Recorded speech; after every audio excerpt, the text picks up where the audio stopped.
Oh yeah. We got any drummers in the audience? We got a built-in one. Hey guys, good morning or afternoon, depending on what time it really is. My name is Don Trinks, and I am the mayor of this beautiful town of Windsor. And my remarks will be very brief because I know we want to get on to the signing, but you just cannot imagine what an exciting day this is in Windsor. We've waited for this day since those two horrific spills that we had, one the tragic one that took lives, but just the environmental concern that we were obsessed, a lot of us. And I'm going to take this chance because it's very rare that I get to see all of you together like this, to say a few quick thank yous. And virtually everybody here behind me is a recipient of that. You know, when this spill happened, I reached out to our state rep, Jane Garibay, who's here somewhere. Well, stand up. Long joke, it's okay. And reached out to her and said, we can't just let this be something that passes by literally and figuratively. And the response we got from DEEP, DPH, the governor's office, our federal delegation, our state delegation was extraordinary. And this literally could have been a small town chemical spill.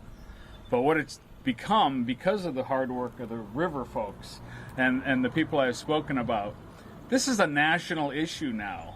And we, the little town of Windsor, took this spill and turned it into a national news item and thing of concern for all of us. And obviously, nobody did it alone, but this team that was assembled here, probably more than some of them wanted to be, from all of these agencies, is extraordinary. And on behalf of the town of Windsor, I want to publicly let everybody know how grateful we are and how excited we are that we're at this day today. So I'm not going to take up any more time. I'm going to introduce the Deputy Commissioner for DEP, Ms. Betsy Wingfield, and thank her for all she's done as well to get us here today. Thank you. Thank you, Mayor. And good afternoon. Betsy Wingfield, Deputy Commissioner for Environmental Quality at the Department of Energy and Environmental Protection. And it's my pleasure to be here today, especially with Governor Lamont and all the distinguished guests. But with the Farmington River as the backdrop, we love our rivers in Connecticut. There is no question about that. But the Farmington River is special. It provides drinking water in its upper reaches for citizens, and it flows through a beautiful valley and ultimately to the Connecticut River and to Long Island Sound. Just 2 years ago, as Mayor Trinks indicated, our DEP staff, along with our DPH colleagues, were responding to two significant releases of PFAS-containing aqueous film forming foam, also known as AFFF, into this beautiful river. Today we stand here to share the news that Connecticut is taking real and meaningful action to address PFAS, which is short for per and polyfluoroalkyl substances. Try to say that 3 times fast. That's why we call it PFAS. But this is a group of over 4,000 man-made chemicals, and they have some properties which make them really useful. They repel grease, they can make things waterproof, and they can smother a petroleum fire. However, these chemicals also have a darker side. They are called the forever chemicals because they're really persistent in the environment.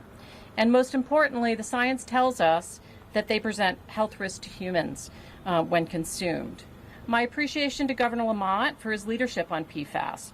Early in his administration, he called on DEP and DPH to chair a PFAS task force.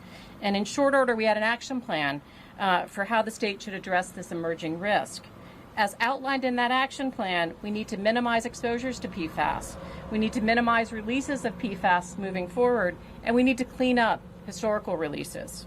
Today we are celebrating the signing of Public Act 21-191, which will directly benefit Connecticut citizens by minimizing their exposure to PFAS in food packaging and significantly decrease future releases by banning the use of AFFF foam with PFAS and replacing it with a green alternative.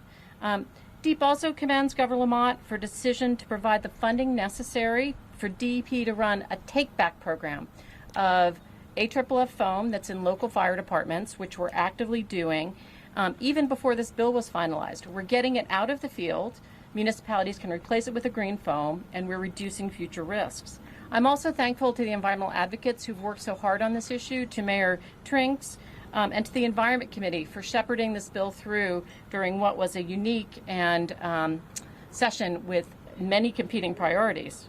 And obviously, thank you to the staff from DEEP, from DPH, and from the Department of Emergency Services and Public Protection, who've worked diligently on this matter. And with that, I'd like to introduce Lori Matthew, who is a branch chief at the Department of Public Health and a colleague we work very closely with on this issue.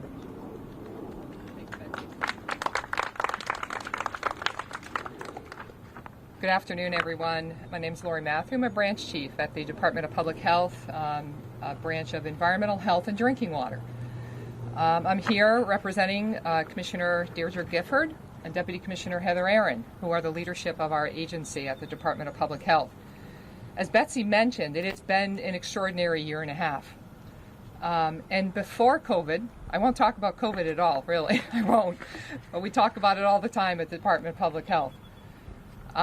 Before COVID, 2 years ago, we were here in this town, as Betsy mentioned, dealing with two, not just one, but two releases of foam into the beautiful Farmington River. And we knew that walking into a state agency employees of health department, public safety, as well as environmental protection, that we needed partnerships in order to address PFAS and the release of foam.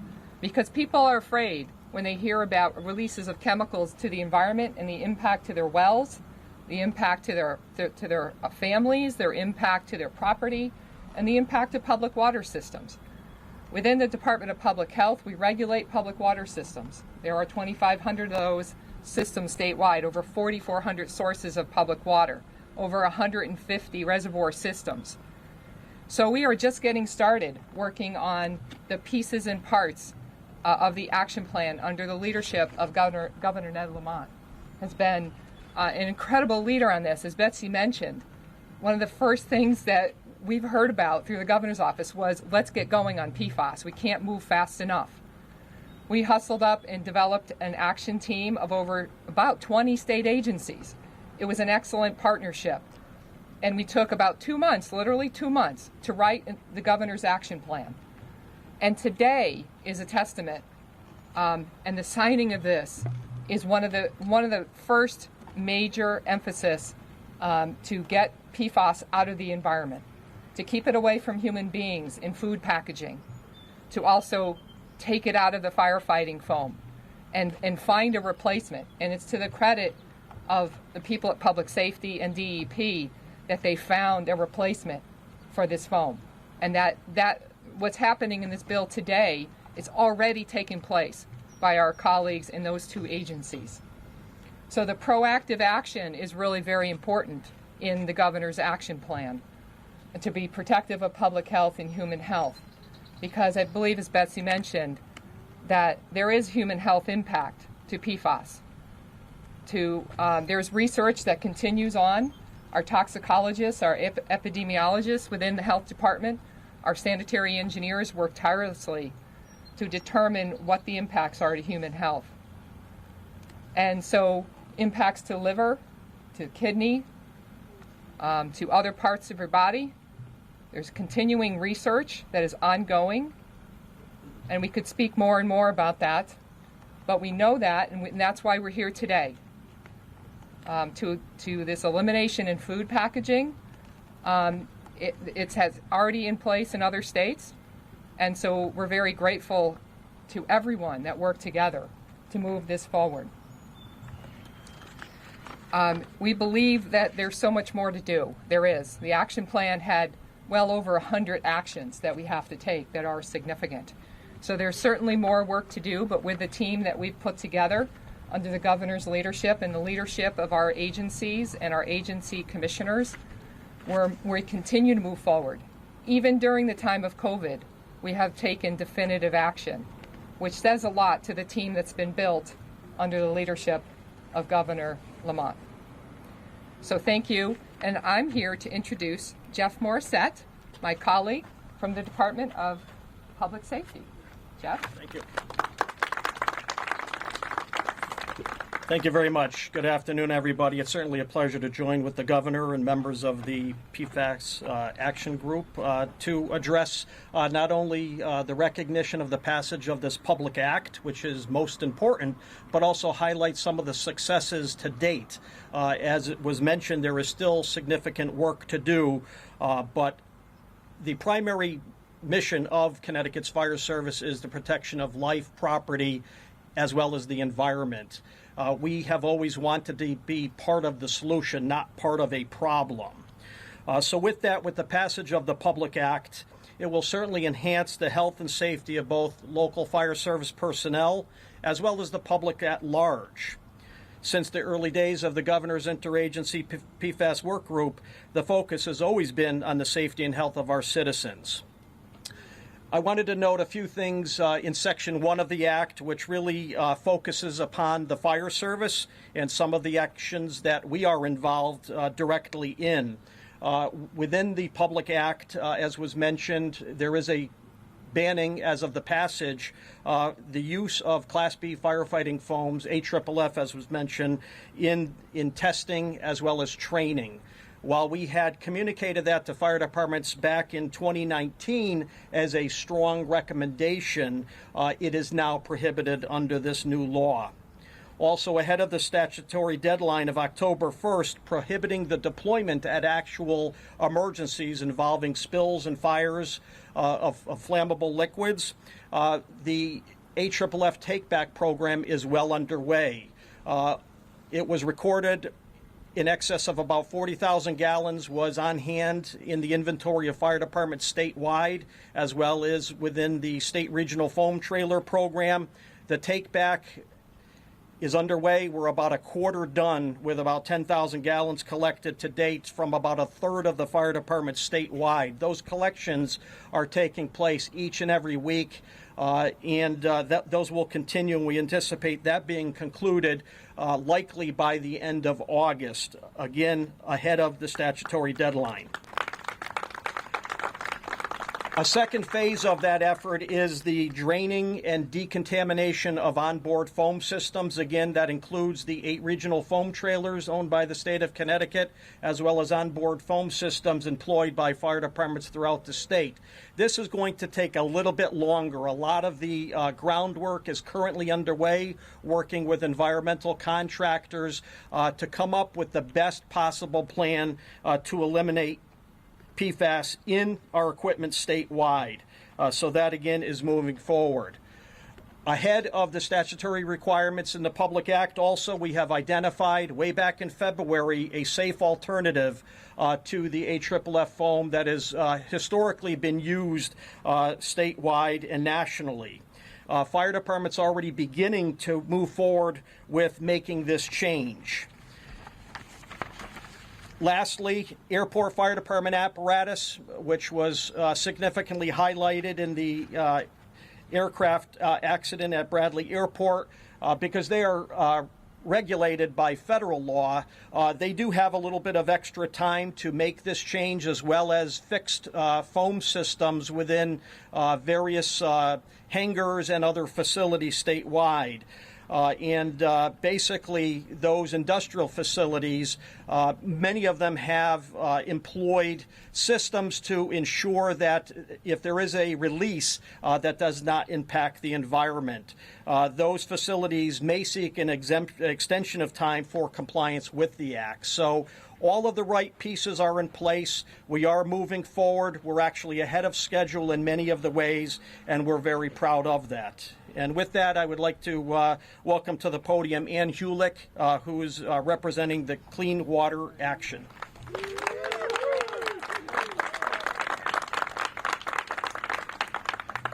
Good afternoon. Ann Hulick from Clean Water Action. I'm the Connecticut Director, and I'll tell you, it is an honor and a privilege to be here today celebrating. I can't tell you the amount of times that I've been here with the folks from Windsor, with the mayor, with allies at DEEP and DPH, really concerned about this issue. My organization started working on PFAS in 2018, And it was really difficult because at that time, no one really knew about these chemicals. We were part of a national coalition working on this, but in Connecticut, it really hadn't become, had a lot of media attention until the tragic spill of 2019 in June, so just about this time of year. And at that point, it was really a scary time. Residents were obviously fearful.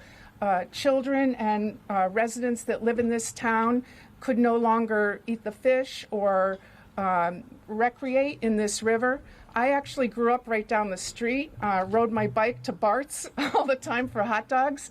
So it was really personal. And so we started working on this at a time when, again, it wasn't well known, but after that, obviously, public awareness increased, and our policymakers and our agency professionals were right on top of everything. I can't thank Governor Lamont enough.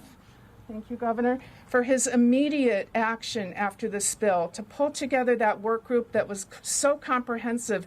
And he didn't say do it in 1 to 2 years. He said get it done in a couple months. And the agency folks and experts did. And we were all part of those work groups to make sure that comprehensive actions were being recommended. And then as we come up to the legislative session in 2020, it was really challenging because we were all remote. Yet I have to thank our legislative leaders, particularly Senator Cohen and Representative Palm, who just championed this bill and pushed it through at a time where there were many other priorities. So my organization on the outside coordinated a large group of advocates, scientists, environmental advocates, and residents to work on this and to advocate for a strong policy that included not only the firefighting foam, but also packaging, food packaging. And with the help of our legislative colleagues, Senator Cohen and others, Connecticut is now a national leader. And that is something that we should all be celebrating, because together with this group of experts, we have now set a standard that many other states will continue to follow. And this is so important, not only to protect our environment and our waters and our public health, because as Lori Matthews said, these chemicals are linked to kidney cancer, testicular cancer, reproductive disorders, ulcerative colitis, thyroid disorders, and even immunosuppression, suppression of our immune systems. So it's really important that we are educating and continuing to do this work.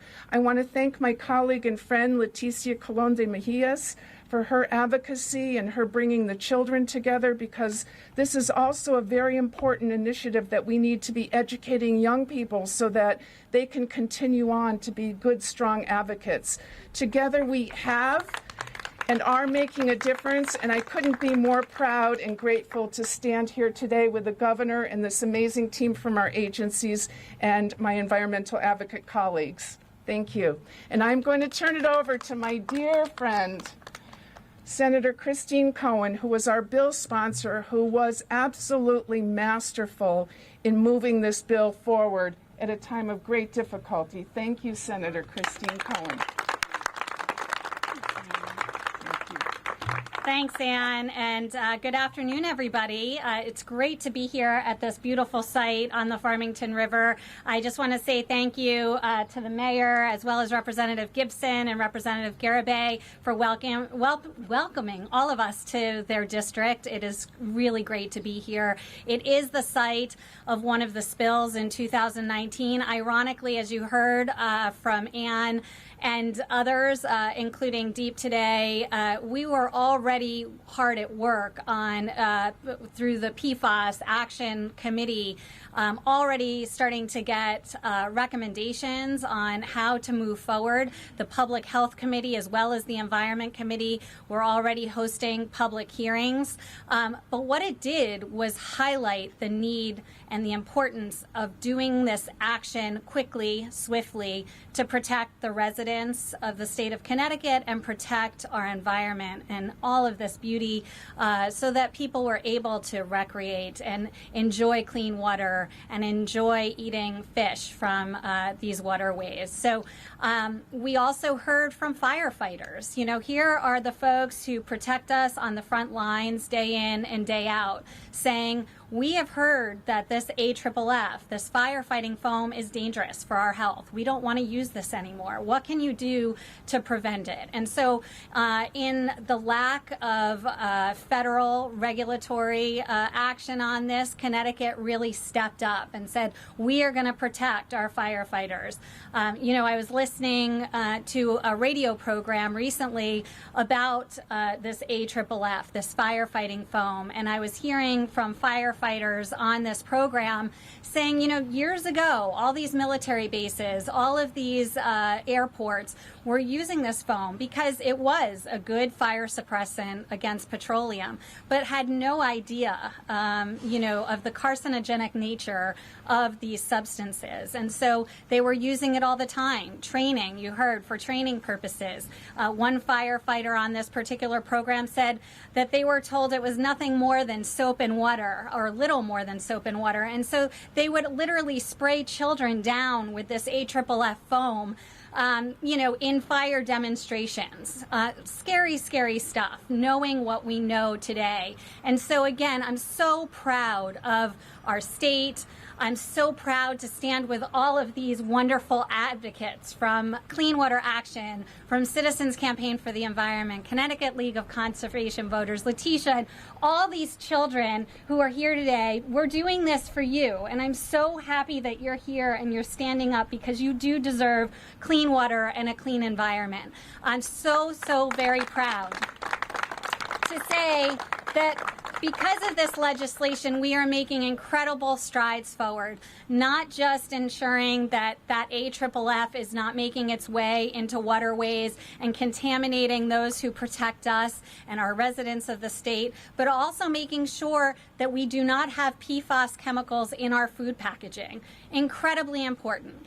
And we are getting national recognition, as you heard, on this, which is really exciting because Connecticut, once again, thanks to the governor and his team at DEEP, at DESP, at DPH, we are leaders because we know these are dangerous chemicals and we want them out of our environment. This is not only a human health issue, it is an environment issue, it's an environmental justice issue, and we need it gone. So there is a lot of progress that we have made. I'm thrilled that we will no longer see PFAS in our food packaging. I'm thrilled that we have gotten the AFFF foam out of the way. We will have this take back program continuing. I'm thrilled about that, but we have a lot more progress to make, and I'm looking forward to getting back next session and doing even more on these dangerous chemicals.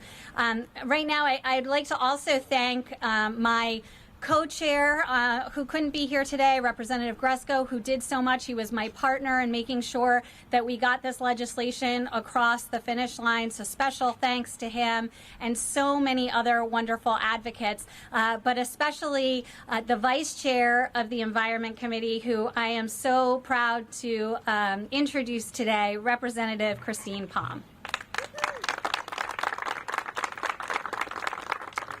Good morning, everybody. You know, I represent 4 beautiful river towns, Chester, Deep River, Essex, and Haddam, and we haven't yet had this problem, but in the town next to me, Killingworth, there were 2 PFAS spills of unknown origin and that seeped into private drinking water wells. So this is endemic. This is something we're going to be hearing more about, and it was my honor to lead the charge in the House to get the PFAS bill passed once it cleared the Senate with the help of Senator Cohen's leadership.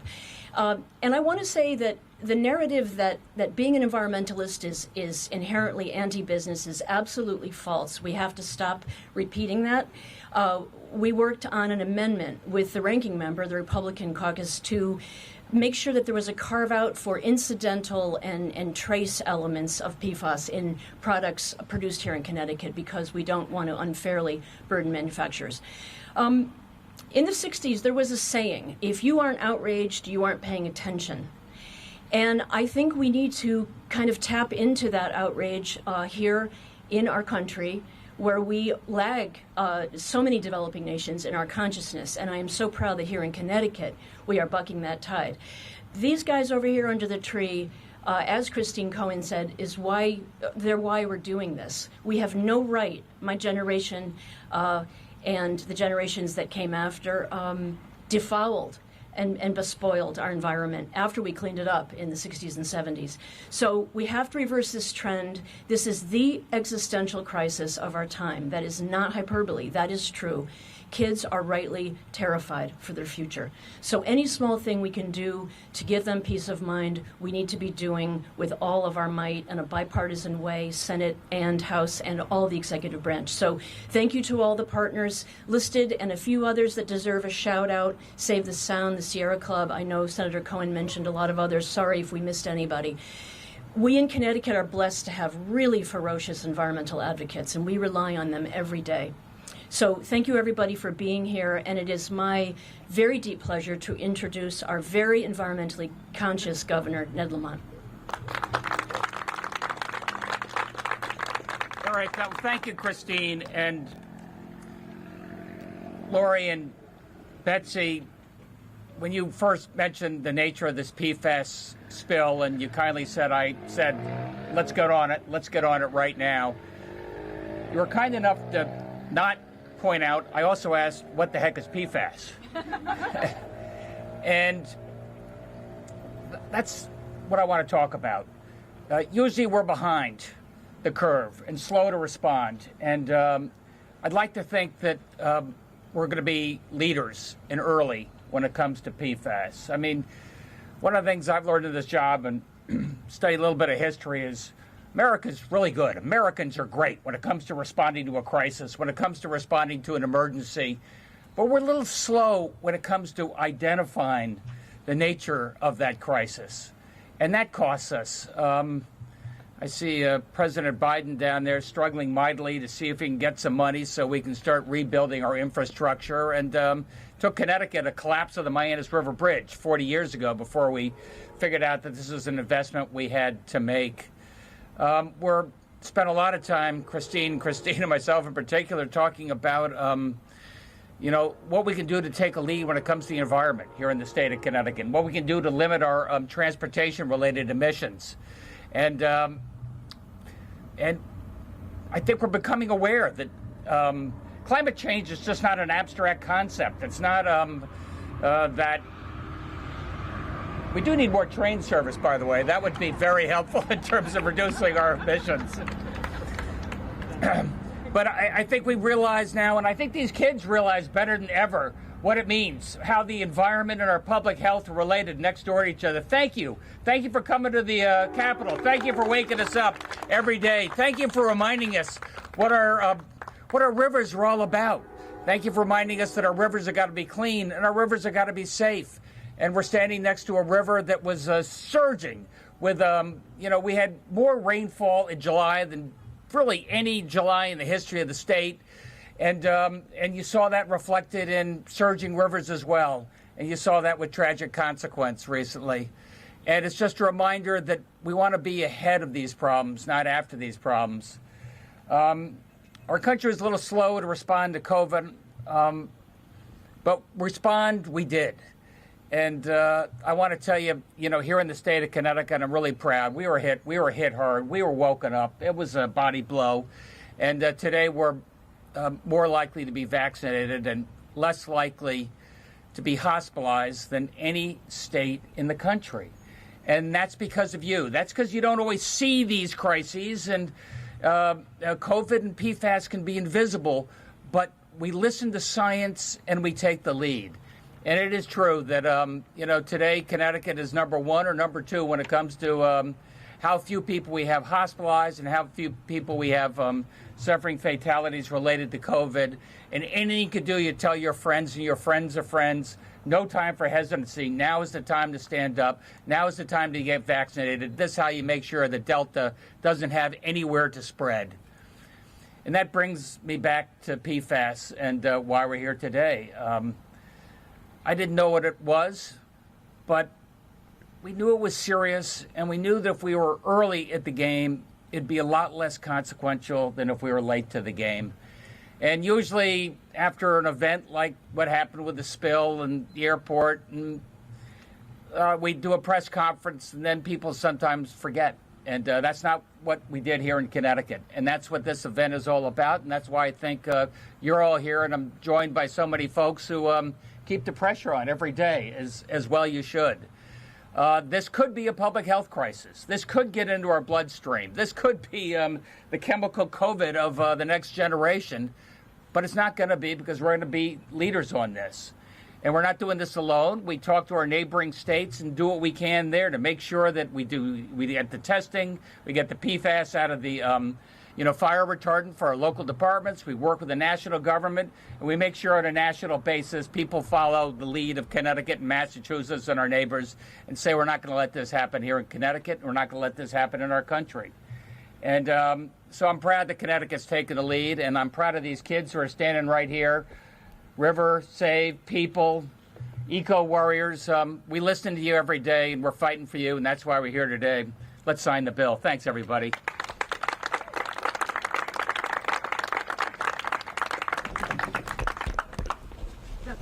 It shows me what to do.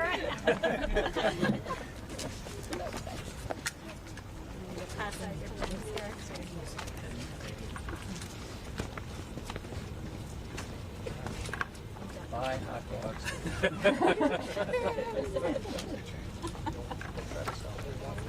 Feel like the algae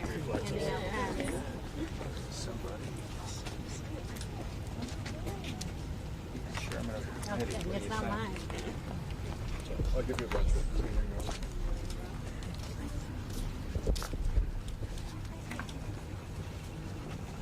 Plastic pens were in a fiscal aid. Yeah, we're fountain.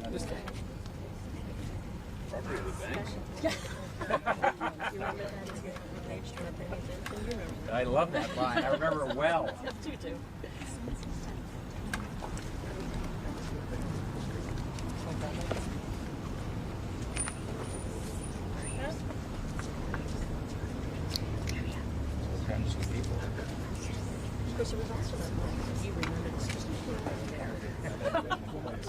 I like that better than never trust anybody over 30.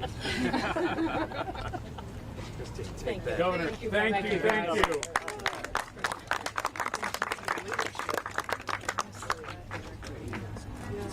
Absolutely. Thank you for your leadership. See you, Lori.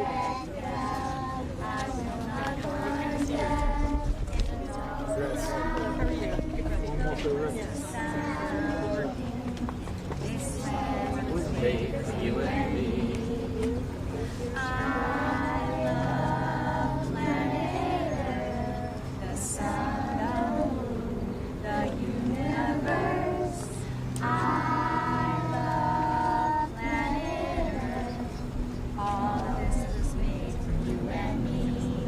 Warriors!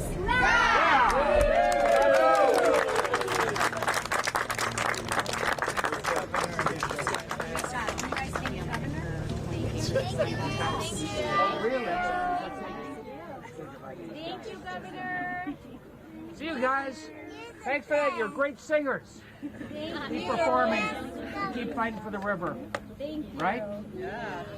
We can thank Senator Hey, I like you a lot. We can thank Senator Cohen. Let's go say thank you. Let's thank them These for kids all passing did the a lot bill. of work. Say thank you. Great job, guys.